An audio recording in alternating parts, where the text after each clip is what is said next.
Good morning बच्चों। आज के इस वीडियो में हम आपके सेकंड पेपर के जो 4th यूनिट है डाइवर्सिटी ऑफ फ्लावरिंग प्लांट्स, तो उसमें हम स्टेम्स, लीव्स, रूट्स इन सब को देख चुके थे, स्टडी कर चुके थे उनकी कि उनमें क्या क्या वेरिएशंस होते हैं, किस तरीके से अरेंजमेंट होता है। इसी क्रम में आज हम देखेंगे फ्लावर्स यानी कि पुष्प। पुष्प क्या है? पौधे का एक रूपांतरित या क्या रिप्रोडक्टिव ऑर्गन है, जो कि एक रूपांतरित प्ररोह है, मॉडिफाइड शूट है। तो पुष्प एक रूपांतरित प्ररोह है और इसके सभी अवयव जैसे कि बाह्य दल यानी कि सेपल, दल यानी पेटल, परिदल यानी कि टेपल्स, पुंकेसर, लघु बीजाणुपर्ण, माइक्रोस्पोरोफिल तथा अंडक, गुरु बीजाणुपर्ण, मेगास्पोरोफिल सभी पर्ण के रूपांतरण हैं एवं रूपांतरित अक्ष पर लगे रहते हैं।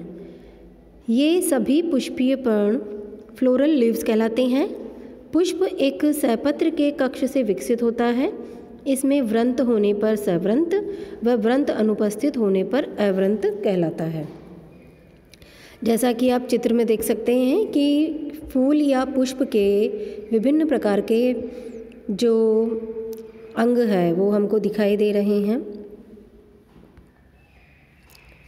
व्रंतकार शीर्षस्थ सिरा फूली हुई संरचना में रूपांतरित होकर पुष्पासन का निर्माण करता है। इस पुष्पासन पर सभी रूपांतरित पुष्पीय पर्ण मॉडिफाइड फ्लोरल लीव्स सर्पिल अथवा चक्रिक रूप में व्यवस्थित रहती हैं। पुष्प में सबसे बाहर की ओर बाह्य दल पुंज यानी कि कैलिक्स पाया जाता है। जो सबसे बाहर की ओर वर्ल होता है उसको कैलिक्स कहते हैं। आप डायग्राम में देख सकते हैं कैलिक्स। और इसके जो प्रत्येक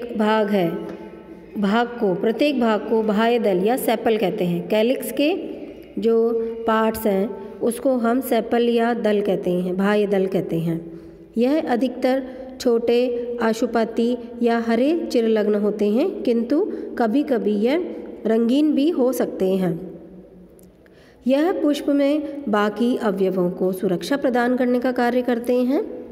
फिर जो नेक्स्ट अंदर की ओर चक्र है वो है दलपुंज यानी कि कोरोला। बाहर का है कैलिक्स, अंदर का है कोरोला। बाह्य दल के अंदर का चक्र है, ये जो कोरोला है वो बाह्य दल के अंदर की ओर स्थित चक्र है। इसके प्रत्येक भाग को हम दल या पेटल कहते हैं। यह अधिकतर रंगीन व शोभाकारी होता है तथा परागण के लिए कीटों को आकर्षित करने का कार्य करते हैं। दलपुंज के भीतर का चक्र पुमंग व एंड्रोशियम कहलाता है। इसके प्रत्येक अवयव को पुंकेसर यानी स्टेमन्स कहते हैं। पुमंग के भीतर पुष्पासन पर सबसे मध्य में गाइनोशियम यानी कि जायांग स्थित होता है। इसके अवयव अंडप यानी कार्पल कहलाते हैं। पुमंग व जायांग पुष्प में जनन का कार्य करते हैं। जब बाह्य दलपुंज समान रंग व आकार के हों तो वह परिदल पुंज कहलाते हैं तथा इसके प्रत्येक अवयव को परिदल कहा जाता है। किसे कहते हैं पर्यंत? जब बाह्य दलपुंज और दलपुंज समान रंग व आकार के हों तो वह परिदल पुंज कहलाता है, यानी पर्यंत कहते हैं उसे। और इसके प्रत्येक अवयव को परिदल या टेपल कहते हैं। अब हम पुष्प से संबंधित विभिन्न पारिभाषिक शब्द यानी कि technical terms related to a flower उसके बारे में डिस्कस करते हैं। सबसे पहले हम देखते हैं कि क्या क्या टर्मिनोलॉजी है। तो देखते हैं सहपत्री यानी कि सहपत्री पुष्प किसे कहते हैं या ब्रैक्ट। जब पुष्प के आधार पर यह पर्ण समान संरचना होती है तब पुष्प सहपत्री कहलाता है। सहपत्र या ब्रैक्ट यानी कि जब पुष्प के आधार पर पर्ण समान संरचना होती है तो वह पुष्प सहपत्र कहलाता है, सहपत्री कहलाता है।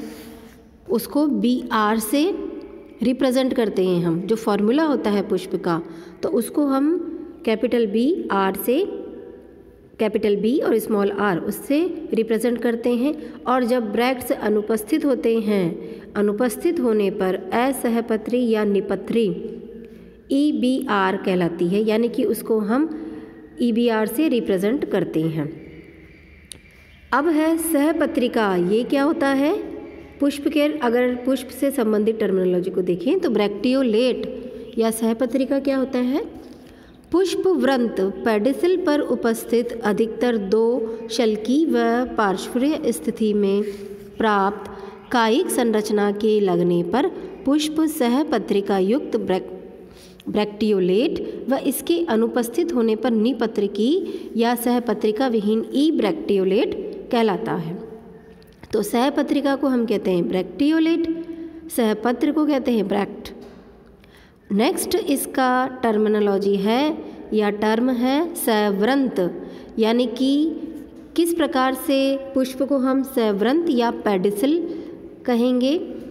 जब पुष्प में वृंत उपस्थित होता है तब वह वृंती यानी पेडिसिलेट कहलाता है, तथा वृंत अनुपस्थित होने पर अवृंत सेसाइल कहा जाता है। और जब अगर वृंत हो लेकिन वो आकार में छोटा हो, साइज़ में छोटा हो, तो वृंत छोटा होने पर पुष्प वृंत प्राय कहलाता है, यानी कि सब सेसाइल। तो ये था वृंत यानी सवृंत पेडिसल से रिलेटेड, पेडिसिलेट, सेसाइल और सब सेसाइल, ये 3 टर्म वृंत उपस्थित होने पर या वृंत के रेफरेंस में ये 3 शब्द यूज़ किए जाते हैं। अब है कंप्लीट फ्लावर या पूर्ण पुष्प। पूर्ण पुष्प किसे कहेंगे?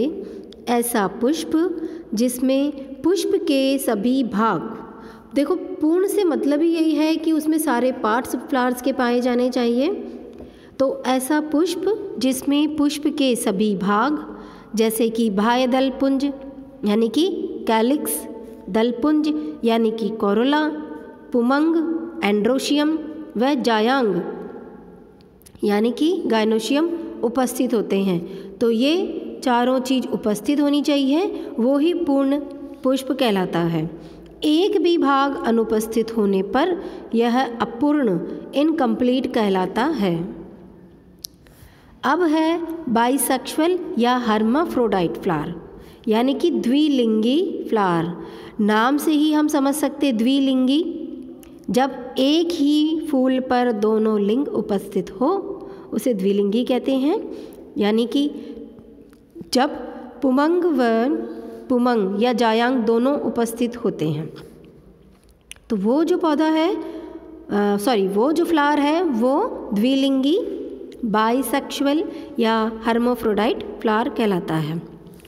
यूनिसेक्सुअल एक लिंगी, यानी कि एक ही लिंग का उपस्थित होना, जब एक भाग पुमंग अथवा केवल जायांग उपस्थित हो तो उसको एक लिंगी फ्लावर कहा जाता है।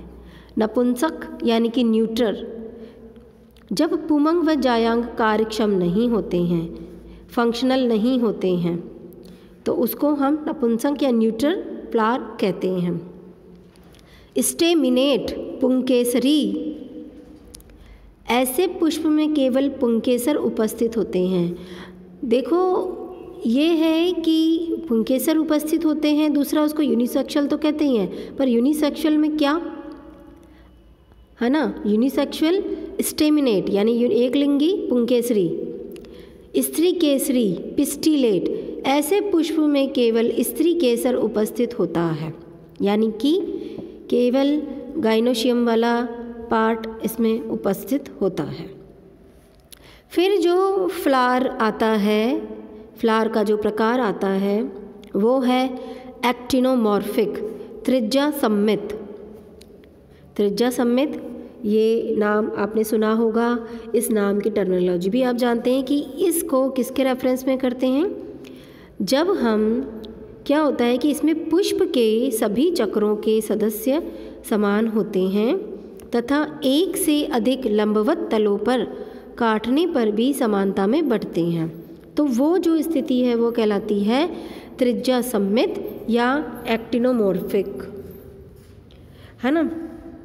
अब नेक्स्ट आता है एक व्यास सममित।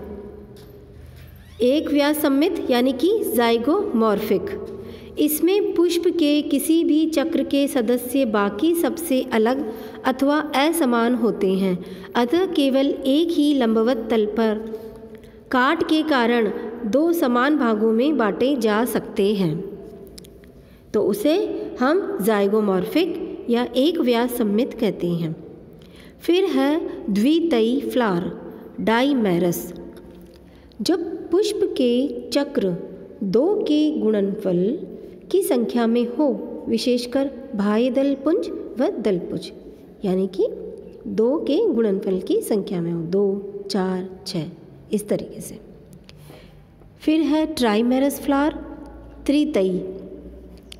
जब पुष्प के चक्र 3 के गुणनफल में हो, विशेषतया बाह्य दल पुंज व परिदल पुंज, तो उस ऐसे जो फ्लावर है उसको हम त्रितयी या ट्राइमेरस कहते हैं। फिर है चतुष्तयी, टेट्रामेरस। जब पुष्प के चक्र 4 के गुणनफल में हो, विशेषतया बाह्य दल पुंज व दल पुंज, तो उसे हम चतुष्तयी फ्लावर कहते हैं। पंचतयी फ्लावर, पेंटामेरस। जब पुष्प के चक्र 5 के गुणनफल में हों, विशेषतया बाह्य दल पुंज व दल पुंज, तो ऐसे पौधे को हम पेंटामेरस या पंचतयी फ्लावर कहते हैं। नेक्स्ट जो टर्मिनोलॉजी आती है फ्लावर से रिलेटेड कि किस प्रकार का फ्लावर होता है, फिर हम कहते हैं अनुबाह्य दल, एपिकैलिक्स। बाह्य दल पुंज के नीचे 3 या अधिक सहपत्रिकाएं स्वतंत्र अथवा संयुक्त अवस्था में उपस्थित होते हैं, उसे हम बाह्य दल कहा जाता है। जब ऐसी स्थिति हो, बाह्य दल पुंज के नीचे 3 या अधिक सहपत्रिकाएं स्वतंत्र अथवा संयुक्त अवस्था में उपस्थित हों। सहपत्रिकाएं हों ले देखे कि कैलिक्स